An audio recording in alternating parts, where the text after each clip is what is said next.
اور صدر ٹرمپ نے جو ہے وہ کال کر کے بھی کچھ دنوں پہلے کہا نیتن یاہو کو، جو آپ نے غزہ میں کیتھولک چرچ پہ حملہ کیا ہے، مجھے اس کی ایکسپلینیشن دیں۔ اس سے یہ بات ہمیں سامنے آ رہی ہے کہ امریکہ اب چاہ رہا ہے کہ نیتن یاہو رک جائیں، انف از انف، وہ بس کر دیں۔ جتنے زیادہ وہ حملے شام کریں گے، وہ جتنے زیادہ وہ حملے غزہ پہ کریں گے، اس سے جو ہے وہ امریکہ کے تعلقات اور زیادہ خراب ہونے کا خطرہ ہے، کیونکہ ہم نے دیکھا ہے کہ صدر ٹرمپ جو ہوتے ہیں وہ بیک چینل ڈپلومیسی کے قائل نہیں ہیں، وہ ہر بات کو سیدھے منہ پہ کہہ دیتے ہیں اور وہ میڈیا کے سامنے کوئی بھی بات کر دیتے ہیں، چاہے وہ پیوٹن کے خلاف بات ہو، چاہے وہ مودی کے بارے میں کچھ ہو، یا چاہے وہ پاکستان یا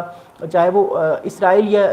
غزہ کے بارے میں کوئی بھی چیز ہو، تو وہ کہہ دیتے ہیں اور لوگ جو ہیں ان کی بات کو سنتے بھی ہیں، کیونکہ صدر ٹرمپ جو ہیں وہ دنیا کے ایک بہت طاقتور ملک کے صدر ہیں۔ اس کے بعد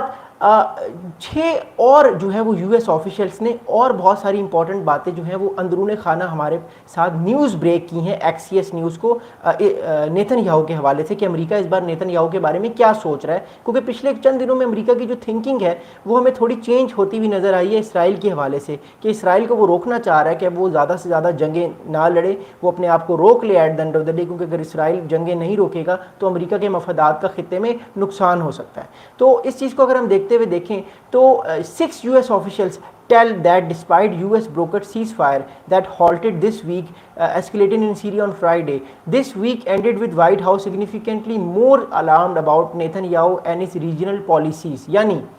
امریکہ جو ہے وہ پریشان ہے نیتن یاہو اور ان کی ریجنل پالیسیز کو لے کے۔ امریکہ یہ بارہا کہہ رہا ہے کہ وہ نہیں چاہتا کہ ریجن میں کسی طرح کی جنگ ہو، امریکہ یہ بارہا کہہ رہا ہے کہ ریجن میں ایک طرح سے سلامتی ہے، کوئی بھی جو ہے وہ یہ ممالک آپس میں ایک دوسرے کے ساتھ کسی بھی طرح سے جنگ میں انگیج نہ ہو، لیکن اس کے باوجود جو ہے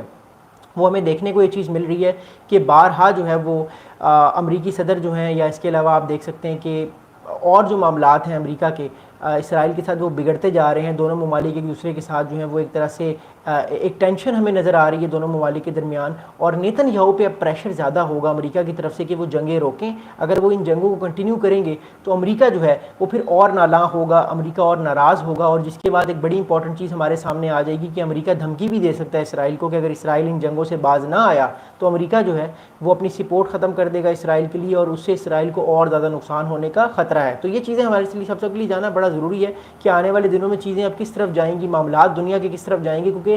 یہ کہنا بڑا آسان ہے اس وقت کہ اسرائیل اس جنگ کو ختم کر دے، لیکن اسرائیل کے لیے بھی اتنا آسان نہیں ہے اس جنگ کو ختم کرنا، کیونکہ اس نے وعدہ کیا ہے کہ وہ جب تک حماس کا خاتمہ نہیں کرے گا نیتن یاہو، انہوں نے پرومس کیا کہ وہ اس جنگ کو ختم نہیں کریں گے۔ تو یہ جاننا اور یہ سمجھنا آنے والے وقت میں بہت زیادہ ضروری ہو جائے گا دونوں پارٹیز کے لیے۔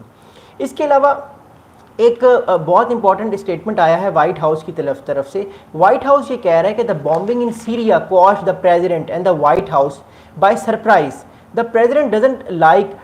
turning on the television and seeing bomb dropped in a country. He is seeking peace and a made monumental announcement to help rebuild, a US official said۔ اچھا، امریکہ کے آفیشل نے ایک اور بات کی ہے کہ صدر ٹرمپ نے جس دن دیکھا کہ دمشق میں اسرائیل نے حملہ کیا، صدر ٹرمپ کو یہ بات پسند نہیں آئی اور ان کو اس چیز پہ بڑا غصہ آیا کہ جس ملک کے ساتھ وہ پیس کرنا چاہ رہے ہیں، جو ملک اب سیریا امریکہ کا ایک طرح سے نیا ایلائی بنتا جا رہا ہے ریجن میں، اس پہ اسرائیل حملے کر رہا ہے۔ دیکھیے، میں نے آپ کو بار بار یہ چیز بتائی ہے کہ جو ابھی شام میں حکومت آئی ہے، یہ حکومت جو ہے وہ پرو امریکن حکومت ہے، یہ والی حکومت جو ہے یہ پرو جو ہے سعودی عربین حکومت ہے، اور یہ حکومت جو ہے یہ بات مانے گی امریکہ کی، یہ بات ہر وہ بات مانے گی ریجن میں اس ملک کی کہ جس ملک میں جو معاملات جو ہیں وہ امریکہ کے بہت زیادہ انٹینگلڈ ہیں اور امریکہ کے بہت زیادہ انٹرسٹ ہیں اس ریجن میں۔ تو امریکہ کی وہ ہر وہ بات مانی جائے گی جس بات میں امریکہ جو ہے مداخلت کرے گا، اور امریکہ کا جو ایلائی ہوگا وہ اس کی بات کو ماننے پہ مجبور ہوگا، اس کے پاس کوئی اور چارہ نہیں ہوگا۔ میں یہی وجہ آپ لوگوں کو بارہا کہہ رہا ہوں، میں یہی وجہ آپ لوگوں کو بار بار بتا رہا ہوں کہ آنے والے وقت میں ہمیں اور زیادہ جو ہے وہ سینٹیمنٹس دیکھنے کو ملیں گے ان سب چیزوں میں، اور آنے والے وقت میں ہمیں اور زیادہ امریکہ کی طرف سے غصہ نظر آئے گا اسرائیل کو لے کے، اور دیکھنا یہ ہے کہ امریکہ کا آنے والے وقت میں کیا رسپانس ہوتا ہے اسرائیل کو لے کے، خاص طور پہ نیتن یاہو کو لے کے، کیونکہ نیتن یاہو جو ہیں وہ اس ٹائم بہت زیادہ غصے میں ہیں، کیونکہ ان کا بھی بہت سارے لوگ مارے گئے ہیں پچھلے 2 سالوں میں، تو ان کا بھی غصہ جائز ہے، لیکن امریکی صدر جو ہیں وہ اب چاہیں گے کہ اس جنگ کو ختم کروائیں، کیونکہ دمشق کے ساتھ اور سیریا کے ساتھ معاملات امریکہ اچھے چاہتا ہے۔ کیونکہ دیکھیے، اگر اسرائیل بار بار اس طرح حملے کرے گا دمشق میں، تو دمشق کی حکومت بھی اپنا سٹانس چینج کر سکتی ہے، ہو سکتا ہے کہ سیریا جو ہے وہ دوبارہ سے ایران کی طرف چلا جائے، سیریا جو ہے اس کے معاملات دوبارہ سے ایران کے ساتھ اچھے ہونا شروع ہو جائیں، اور وہ ہتھیار لینا شروع کر دے ایران سے، اور دوبارہ سے ایران کی پراکسی بن جائے یا رشیا کی پراکسی بن جائے۔ تو امریکہ اس چیز کو نہیں چاہتا، اس لیے صدر ٹرمپ کو بڑا غصہ آیا جب اسرائیل نے جو ہے وہ